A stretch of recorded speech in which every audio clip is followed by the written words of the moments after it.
శ్రీకృష్ణ పరబ్రహ్మణే నమః. శ్రీకృష్ణ భగవానుడు చెప్తున్నాడు, యోగానుష్ఠానం వల్ల చిత్తప్రచారం అన్ని వైపులా ఆపివేయబడుతుంది. అప్పుడు సమాధి చేత పరిశుద్ధమైన అంతఃకరణం చేత జ్యోతిస్వరూపమైన పరమ చైతన్యాన్ని చూసి ఆత్మయందే సంతోషం పొందుతాడు. ఇంకా సుఖమాత్యంతికం యత్తద్బుద్ధిగ్రాహ్యమతీంద్రియం వేత్తి యత్ర న చైవాయం స్థితశ్చలతి తత్వతః.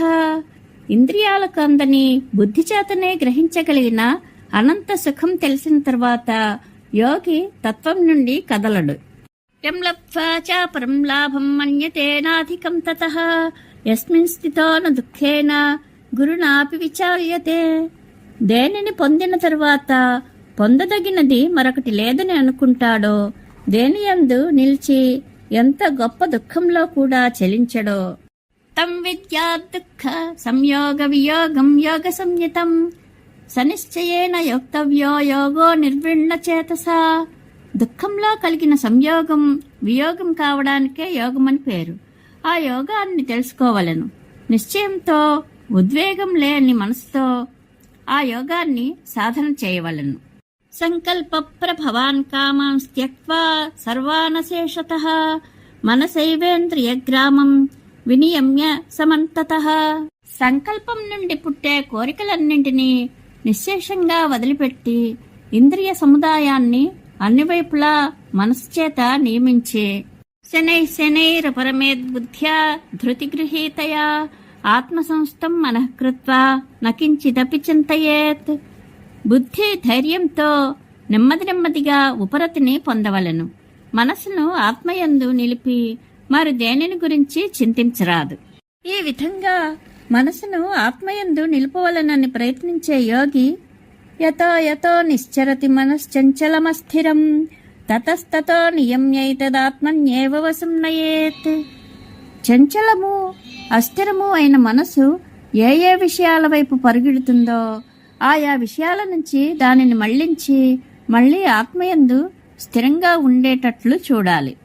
ఈ విధంగా యోగాభ్యాస బలం చేత యోగి మనసు ఆత్మయందే శాంతిని పొందుతుంది. ప్రశాంత మనసం హేనం యోగినం సుఖముత్తమం ఉపైతి శాంత రజసం బ్రహ్మభూతమకల్మషం. మనస్సులోని మోహములన్నీ తొలగిపోయి ప్రశాంతమైన మనసు గల యోగి బ్రహ్మమే అయి ఉత్తమ సుఖం పొందుతాడు. యుంజన్నేవం సదాత్మానం యోగి విగత కల్మషః సుఖేన బ్రహ్మ సంస్పర్శమత్యంతం సుఖమస్నుతే. ఈ విధంగా పాపరహితుడైన యోగి ఎల్లప్పుడూ ఆత్మను ఏకాగ్రం చేస్తూ అనాయాసంగా బ్రహ్మ సంస్పర్శమనే నిరతిశయ సుఖాన్ని పొందుతాడు. సర్వభూతస్థమాత్మానం సర్వభూతాని చాత్మని ఈక్షతే యోగయుక్తాత్మా సర్వత్ర సమదర్శనః. అన్నిటా సమదృష్టి కల యోగి సర్వభూతముల యందున్న తనను తన యందు సర్వభూతములను చూస్తాడు. ఆత్మ ఒక్కటే అని దర్శించడం వల్ల ఫలం చెప్తున్నాడు. యో మాం పశ్యతి సర్వత్ర సర్వం చ మయి పశ్యతి తస్యాహం న ప్రణశ్యామి సచ మే న ప్రణశ్యతి. అన్నిటా నన్ను నా యందు అన్నిటినీ చూచేవానికి నేను లేకపోవడం అన్నది లేదు, నాకతడు లేకపోవడం అన్నది లేదు. సర్వభూత స్థితం యో మాం భజత్యేకత్వమాస్థితః సర్వథా వర్తమానోపి సయోగి మయి వర్తతే. అంతటా అన్నిటా ఉన్నదొకటే ఆత్మ అన్న భావంలో నిలిచి సర్వభూతముల యందున్న నన్ను కొలిచే యోగి ఏ విధంగా ప్రవర్తించినా నాయందే ఉంటాడు. అంతేకాదు, ఆత్మౌపమ్యేన సర్వత్ర సమం పశ్యతి అర్జున సుఖం వా యది వా దుఃఖం సయోగి పరమో మతః.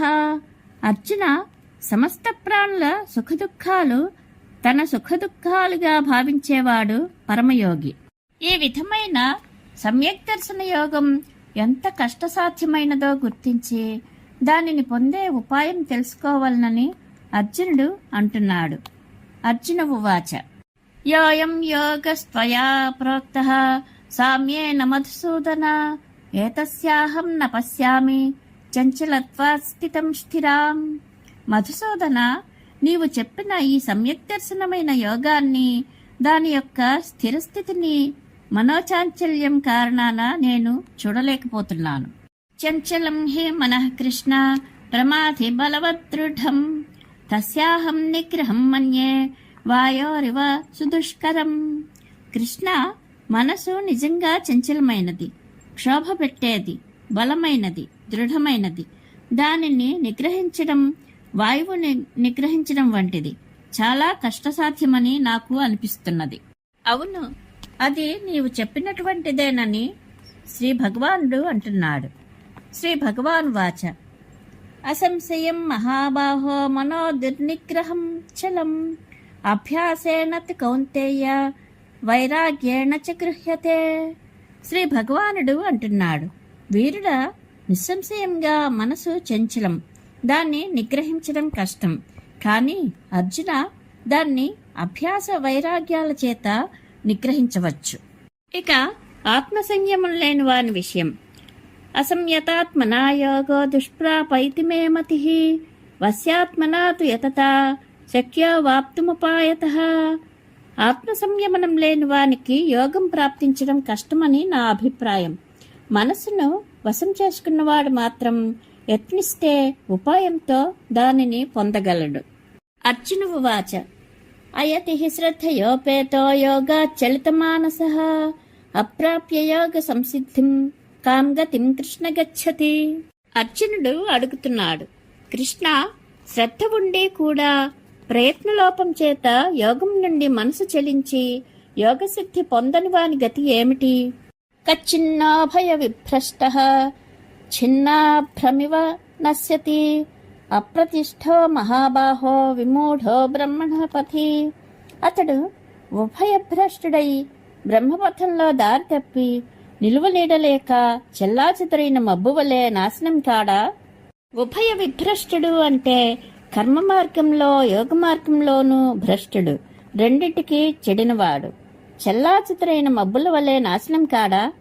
అప్రతిష్ఠుడు అంటే నిరాశ్రయుడు, నిలువ నీడలేనివాడు, బ్రహ్మపథంలో విమూఢుడు, బ్రహ్మమును చేరుకునే మార్గంలో దిక్కుతోచనివాడు. ఏతన్మే సంశయం కృష్ణ ఛేత్తుమర్హస్య శేషతః త్వదన్యః సంశయస్యాస్య ఛేత్తా నహ్యుపపద్యతే. కృష్ణ, నా ఈ సంశయాన్ని పూర్తిగా తొలగించు. నీవు తప్ప ఈ సంశయాన్ని తొలగించగలవాడు మరొకడు లేడు.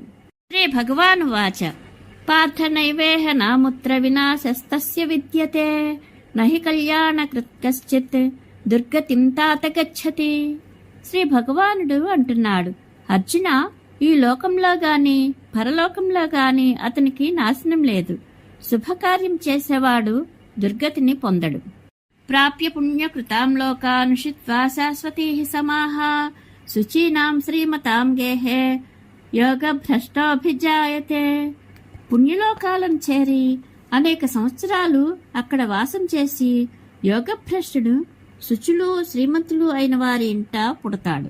అథవా యోగినామేవ కులే భవతి ధీమతాం ఏతద్ధి దుర్లభతరం లోకే జన్మ యదీదృశం.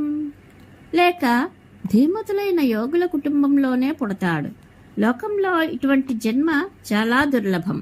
ఆ కారణంగా కూడా తత్ర తం బుద్ధి సంయోగం లభతే పౌర్వదేహికం యతతే చ తతో భూయః సంసిద్ధౌ కురునందన. అక్కడ అతడు పూర్వజన్మ స్మృతి కలిగి పూర్వం కంటే ఎక్కువగా సిద్ధి కొరకు యత్నం చేస్తాడు. పూర్వదేహ బుద్ధి అతనికి ఎట్లా కలుగుతుంది అంటే పూర్వాభ్యాసేన తేనైవ హ్రియతే హ్యవసోపి సహ జిజ్ఞాసురపి యోగస్య శబ్ద బ్రహ్మాతి వర్తతే. పూర్వాభ్యాస బలం చేతనే అవసుడైనప్పటికీ అతడు ఈడ్చుకుని పోబడుచున్నాడు. యోగం తెలుసుకోవాలనే కోరిక కలవాడు సైతము శబ్దబ్రహ్మాన్ని దాటిపోతున్నాడు. పూర్వజన్మలో చేసుకున్న అభ్యాసం పూర్వాభ్యాసం. పరవశుడైనప్పటికీ యోగభ్రష్టుడు ఆ పూర్వాభ్యాస బలం చేత సంసిద్ధి వైపు నడిపించబడుతున్నాడు. యోగి లక్షణం ఎందుకు శ్రేష్టమైనది? ప్రయత్నాద్యతమానస్తు యోగి సంశుద్ధ కిల్బిషః అనేక జన్మ సంసిద్ధస్తతో యాతి పరాం గతిం. యోగి అధిక ప్రయత్నంతో అనేక జన్మల సంసిద్ధితో పాపాలను శుద్ధి చేసుకుని పరమగతిని పొందుతాడు. ఈ కారణంగా తపస్విభ్యోధికో యోగి జ్ఞానిభ్యోపి మతోధికః కర్మిభ్యశ్చాధికో యోగి తస్మాద్యోగి భవార్జున. తపస్సుల కంటే, జ్ఞానుల కంటే, కర్మిష్ఠుల కంటే యోగి శ్రేష్ఠుడు అని అంటారు. కనుక అర్జున, నీవు యోగివి కమ్ము. యోగినామపి సర్వేషాం మద్గతేనాంతరాత్మనా శ్రద్ధావాన్ భజతే యో మాం సమే యుక్తతమో మతః. యోగులలో కూడా నా యందు మనసు నిలిపి నన్నే శ్రద్ధతో సేవించేవాడు అందరిలోకి శ్రేష్ఠుడైన యోగి అని నేను అనుకుంటాను అని శ్రీకృష్ణ భగవానుడు అర్జునునకు చెప్పాడు. ఇది వ్యాస భగవానుని శతసహస్ర సంహితైన శ్రీ మహాభారతంలో, భీష్మ పర్వంలో, ఉపనిషత్తులు, బ్రహ్మ విద్య, యోగశాస్త్రము, శ్రీకృష్ణార్జున సంవాదము అయిన భగవద్గీత యందు ధ్యానయోగం అనే 6వ అధ్యాయము సంపూర్ణము.